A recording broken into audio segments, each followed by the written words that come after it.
everybody, I'm Connor, that's Doug, and this is a very special edition of the show we're calling Travel Tales Volume 3. That's right, it's New Year's and we're on a brief break, but we wanted to listen back to some travel stories told to us on the show and maybe share a few of our own. First up is Brenda Thompson. Brenda, if you don't remember, is the assistant principal at Thompson Elementary, and on the show she told us her inspiring story of growing up as a student in the Bethel School District and being inspired by her second grade teacher to become an educator herself. Brenda started working as a paraeducator here in Bethel, and now she's assistant principal. It was a really great episode. She has the best laugh, and Connor, we had a fantastic blooper at the end of that show, so I'd recommend everybody go check that one out if you haven't already. But she also talked to us about being in Germany, first with her parents as a young girl, and later with her husband, who was stationed there.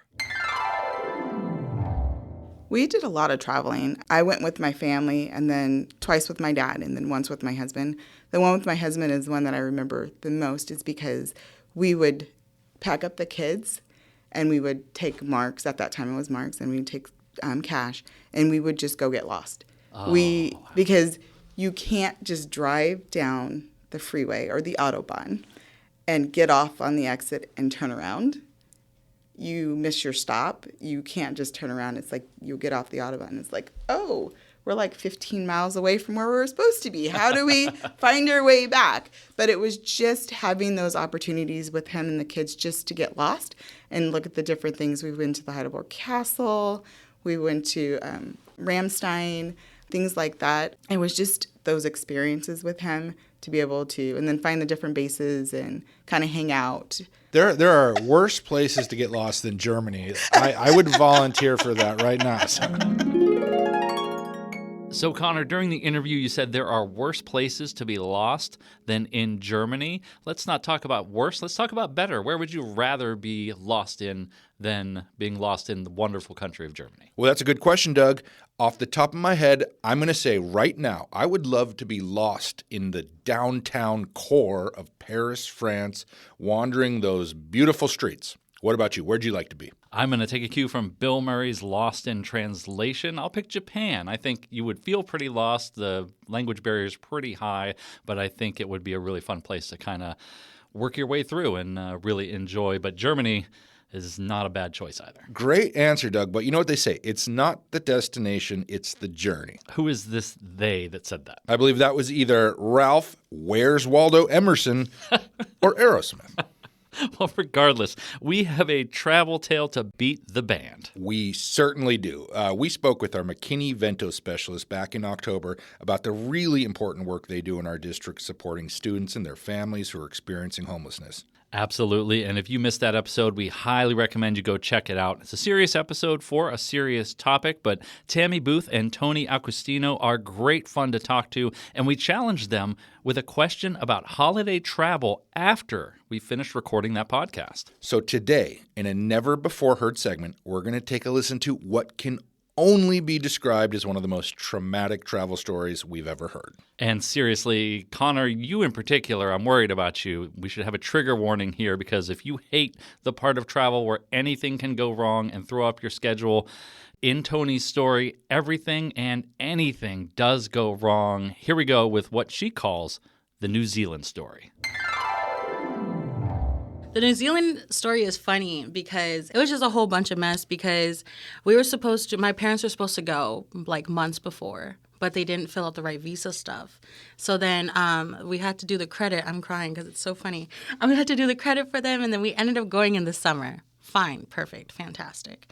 Cairo 7 is like, watch out for TSA. TSA is going to take so long. Like, watch out. So we're like, okay, we're going to get there. And my dad believes to be at the airport like 8 hours before your flight. And I'm like, okay, fine. So our flight is like at like 1 p.m. Tammy, we're at the airport at 5 a.m. You understand? Like, that's like almost 24 hours. Anyway, so then we're there, and then we're like checking in and all this other stuff, and then we go in to go get our tickets, and they're like, "You're too early to check in," and we're like, "Oh my God!" I was like, "Well, you told us we're like okay." So then we have to wait around until like 10 o'clock.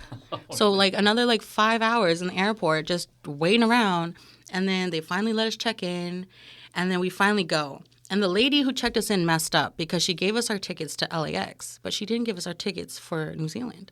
So then we told our parents we fly to LAX, whatever. We land, and when we booked the tickets, we told my parents, do not leave us when we land in LAX, because they had like wheelchairs, and we're like, don't leave us. We get off the plane, all of us stand to the side, and we watch as our parents walk past us and keep going and leave the TSA checkpoint, and I'm so mad because we have to go international. So I think we're at like H terminal, and we have to go all the way to K, and I don't know if you know how far H and K are from like the alphabet, but it's pretty far, right? And so imagine from the alphabet, but now in like 4D, like 3D, we have to walk like 5 terminals at LAX, and it's horrible. And then we get there, and we're calling my parents, and I'm like, yo, where you guys at? And they're like, oh, we're at the ticket counter. You're at the where? They're like, we're at the ticket counter. I was like, you know, the flight leaves in like an hour and a half, right? Like, they're not going to go through TSA through that. They're like, we'll make it. Whatever. We go get our tickets. And my sister, who filled out the immigration stuff for me to go to New Zealand, she filled out a wrong box. So now my immigration stuff wasn't good. Oh, so then I can't even get on the plane or get my ticket to New Zealand.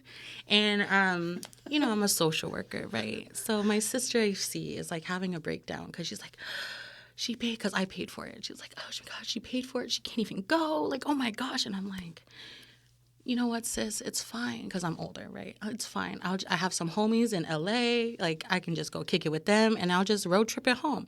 My sister starts bawling, and my parents are still not here. And it is now it's boarding calls. Now they're boarding, and we're waiting for my immigration to go through. And then the lady at the ticket counter feels bad for us, so she's like, you know what? By the time you get into New Zealand, they should have approved it. And if they don't, then I have to go. No, whatever. So then we're like, okay, whatever. So now they're final boarding call. And they're calling all of our names. But we're sitting right outside the gate. And they're calling my parents. And so my brother was like, you know what? Forget it. Get on the plane. And so we're like, we're going to leave our parents? And there's like, I don't know. They can catch tomorrow's flight. I don't care. We're going. And so we're going. And then all you hear from like when you're walking down, all you hear is skirt. That's my parents arriving on that little, like, those carts. On the cart. Yes. So they had to go through TSA, and then apparently they felt bad because they were, like, in wheelchairs. They're like, my flight is leaving. So they had those little cart things, and my brother was, when he saw it, he's like, all you see is the flashing light just going sideways, sideways, sideways, and then just screeches to a stop. And it's the last one. And then to round it all off, we get to New Zealand.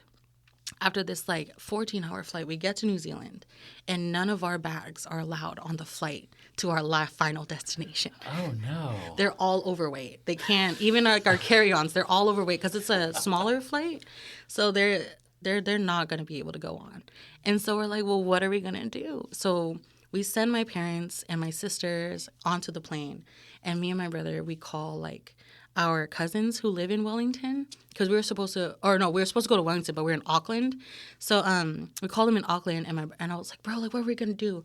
My brother is already on the phone with my cousins talking about, yeah, let's go meet up at a restaurant. Let's go do this. And I'm like, bro, we're supposed to be in another city. Like, we got to keep going. Because it's like from here to Spokane. That's how far it was. So then we had to stay there for, like, a whole night. And then my dad decided to drive down from Wellington the 6 hours all the way up to Auckland to come pick us up and then drop us back off. And I'm like, we could have just done it ourselves. But my dad, being like a Samoan man, was like, no, I'm going to protect you guys, do it myself. Wow. But yeah, that was just to get to New Zealand. Yeah. That was just to New Zealand, but that was my little That's story. Traumatic, and I'm telling you, as you were telling that story, my anxiety levels were going up. As someone who's a kind of not the easiest traveler, those are all kind of my nightmares, and they were just piling up on you. Like I seriously, I have a weird feeling now. And then you add your parents and add your siblings, and then you add like the uncles and aunties. It was like the weirdest family reunion that I never want to do again. Yeah, they need to come back to America this time. Tammy, you got a little more upbeat one. She's my like relief after a long day with hearing hard stories. I get to come listen to Tony because we share an office and I'm there in the afternoons. You know, when I think about holiday traveling, like I go back to my childhood, and I can remember, like, we grew up in Washington and didn't have a ton of family up here. So going, my mom's from Texas, so flying into Texas and like being surrounded by all those cousins, and just that's what I remember. And fried okra. Fried okra. Ah. Can't say I've had that. Oh, you haven't had fried I okra? don't believe I have. I've heard it called Southern popcorn. Interesting. We hope all of you that had holiday travel this winter break had safe experiences, whether you were taking planes, trains, or automobiles. Well, finally today, let's listen back to Raquel Schock. She's one of our district's incredible school social workers, and we talked with her about these minute meetings that she does with each and every student at her school. And at the end of our conversation with her, we asked Raquel what her ideal place to spend New Year's Eve would be. Here's her answer. Well, this is a great question. My birthday happens to be New Year's Eve. So what a great question, because I have thought about where would I like to go anywhere in the world on my birthday to celebrate New Year's. New York City. So it's the I granddaddy. want to see the ball drop, and I want to ice skate at Rockefeller Center. That doesn't get more classic than that. Yep. That is a perfect answer. Where is the most memorable place you've celebrated your birthday or New Year's? Well, a couple of years ago, I was supposed to go to Las Vegas to celebrate my big 5-0, but during COVID. And so standing in line at security, our flight was canceled. Oh, no. So, yeah. Oh, what a terrible New Year's memory. Yes. Yeah. So I need to get to New York City to reframe that memory. Absolutely. Yeah, for sure. All right, Doug, what about you? I know you've probably thought a lot about this. Where would you celebrate New Year's if you could be anywhere in the world? Well, it's a great question. I'm not a big New Year's fireworks kind of person. Really, anywhere away from my dog on New Year's Eve is kind of the best. I'm going to say Vegas. I bet Vegas is pretty hopping on New Year's. I bet that'd be fun. Connor, I want you to have a sense of belonging here on the show. Where would you like to celebrate New Year's? Well, first, thank you. I feel that. I am not a huge fireworks person. I used to work right under the Space Needle in Seattle nights. So I spent many a year just trying to escape Seattle Center before the crowds came in. So I'm going to go somewhere where there's no crowds. I would go to Iceland. I would be sitting in a natural hot springs in the middle of nowhere in a fjord, maybe. I love it. Watching the northern lights. Yeah, that sounds like a pretty good way to celebrate. I'm changing my answer right now. I'll be there with you. All right. Ruining your New Year. I might change my answer, too. I know, it does sound pretty good. All right, you bring the fireworks, Raquel, and we'll all reconvene in Iceland for part 2 of this podcast. Well, that's going to do it for this holiday edition of the podcast. Travel Tales Volume 3 is in the books. And next week, we will return with a brand new episode featuring some more of our amazing staff and students. Happy New Year, everyone. Here's to a great 2025.